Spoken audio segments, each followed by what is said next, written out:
Today we're diving into 5 Beatles songs that were actually banned on the radio. A Day in the Life.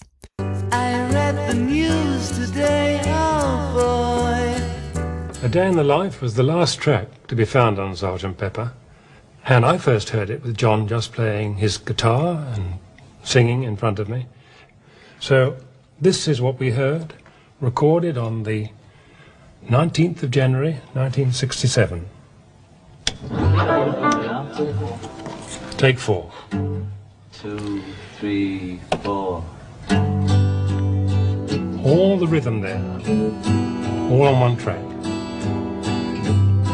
John, his voice on track 4. I read the news today, oh boy. Wonderful voice. When A Day in the Life closed out the Sgt. Pepper's Lonely Hearts Club Band album in 1967, it cemented the Beatles as sonic visionaries. The song, with its haunting orchestral crescendos and fragmented lyrical structure, was unlike anything heard before in popular music. But the BBC didn't hear groundbreaking art, they heard drug references. The line, "I'd love to turn you on," was interpreted as a direct encouragement to take drugs, an idea that was almost unthinkable for a pop song at the time. Radio execs feared the lyric could inspire drug use among impressionable listeners, leading to an outright ban on the track from BBC Radio. John Lennon, who penned the song's main verses, denied that the lyric was meant to explicitly promote drug use, though the Beatles weren't exactly shying away from their association with psychedelia during this period. A Day in the Life was deeply inspired by real-life events, a newspaper story about the death of Guinness heir Tara Brown, the drudgery of daily routines, and Lennon's own musings on existence. But that didn't matter to the censors. The BBC was especially sensitive to anything that could be tied to the growing counterculture movement, and the inclusion of a lyric so easily interpreted as drug-related was too much for them to tolerate. The BBC's ban didn't stop its rise to legendary status. In fact, the controversy likely boosted its mystique, turning it into a song whispered about in dorm rooms and passed around among young people eager to experience what was being denied to them. Lucy in the Sky with Diamonds. Songs have been as hotly debated for their supposed drug connotations as Lucy in the Sky with Diamonds. Released on the same album as A Day in the Life, this surreal, dreamlike track was immediately linked to LSD because of its acronymic initials, LSD. The BBC, already wary of the Beatles' growing association with psychedelic culture, took no chances and banned the song from airplay due to perceived promotion of drug use. John Lennon repeatedly denied that Lucy in the Sky with Diamonds was intentionally about LSD, instead claiming that its inspiration came from a drawing by his young son Julian. Quote, "It was purely an innocent thing," Lennon insisted in interviews. Paul McCartney backed up the story, saying, quote, "People see what they want to see." But by then, the public imagination and the censors had already made up their minds. The lyrics didn't help dispel the rumors. Phrases like tangerine trees and marmalade skies and the girl with kaleidoscope eyes painted a vivid, otherworldly picture that mirrored the hallucinogenic experiences so often described by users of psychedelics. For the BBC, it was too much. They viewed the song as another example of pop culture blurring the line between entertainment and counterculture indoctrination. This was the mid-60s after all, and fears about the influence of rock music on youth were at a fever pitch. Yet, like many bands' songs, the band only fueled its allure. Fans dissected every lyric for hidden meanings, trading interpretations like contraband. Come Together. Yeah, I regret that it was so not what the song is. Well, two things I regretted. One, that there was so much talk about Paul. They missed the song. It was a good track. And I should have, kept my mouth shut. Not on the song. It could have been about anybody, And when you look at them back, Dylan said it about his stuff, that he found out most of it's about him. On the surface, Come Together seems like a playful cryptic, especially in the US.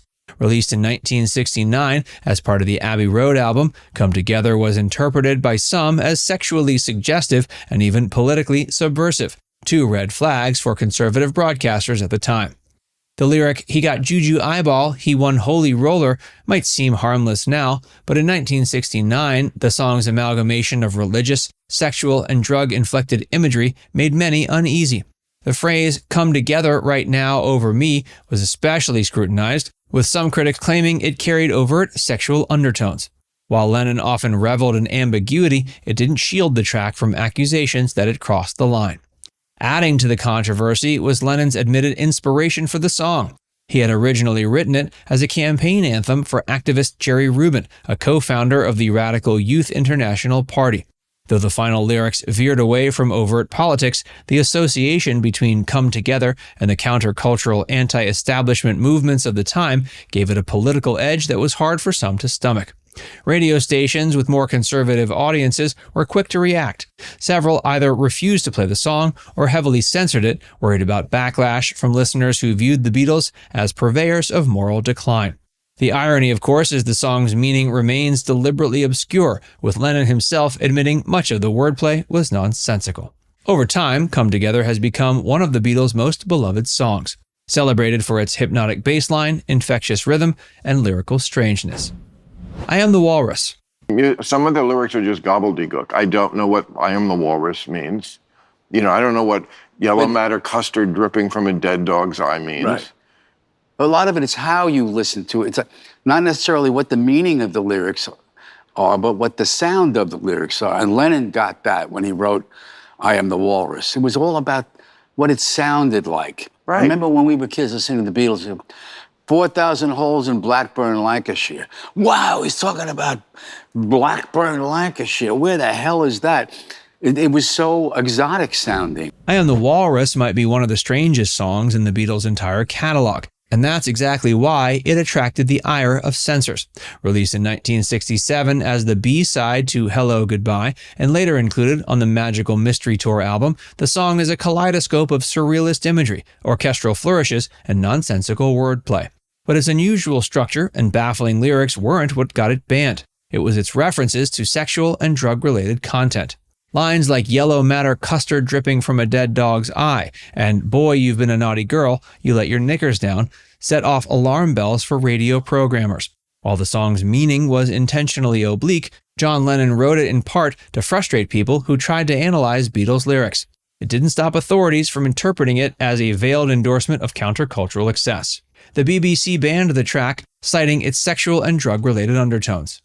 The ban underscored the growing cultural rift between the Beatles and the establishment. To censors, I Am the Walrus epitomized everything they feared about rock music, its defiance of convention, its coded language, and its power to connect with young people on a level that eluded traditional authority. For Lennon, this was the whole point. He once said he deliberately crammed the song with confusing images to outsmart critics and scholars who pored over every Beatles lyric as though it were holy scripture. More responsible for the expression of love and peace in the arts than anyone practically in the 20th century. By 1968, the Beatles had stopped hiding behind metaphor and began confronting social upheaval head-on. But when you talk about destruction, don't you know you can count me out, Lennon sings, taking a direct stance on the revolutionary movements sweeping the globe. This line alone alienated many on the radical left who wanted the Beatles to fully endorse their calls for violent upheaval. At the same time, more conservative listeners were unnerved by Lennon's open discussion of revolution, seeing it as a tacit endorsement of chaos. The song managed to anger both ends of the political spectrum, a sure sign that the Beatles had hit a cultural nerve. Part of the song's controversy stemmed from its ambiguity. Lennon's nuanced position, supporting the idea of change but rejecting violent revolution, was lost on many listeners who preferred a binary reading of the song. Musically, Revolution was just as confrontational. The fuzzed-out guitar tone and distorted vocals created an aggressive sound that reflected the unrest of the time. It was the Beatles at their most raw, abandoning the polished studio magic of earlier work for something jagged and immediate. Now it's time to hear from you. Which of these banned Beatles songs do you think deserved the controversy? Let us know in the comments section below.